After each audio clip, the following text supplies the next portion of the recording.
الحلو في الدنيا إنها ما بتسيبش حتى لو اتأخرت، بترجع تلف وتسيب كل واحد بنفس السهم اللي رماه.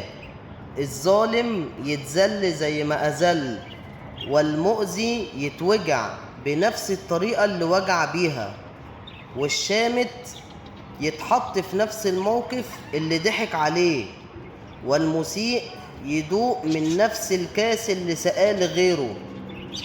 يمكن ربنا بيسيبهم شوية عشان يفكروا إنهم نجوا، بس الحقيقة هو بيديهم حبل كفاية لحد ما يلف حوالين رقبتهم.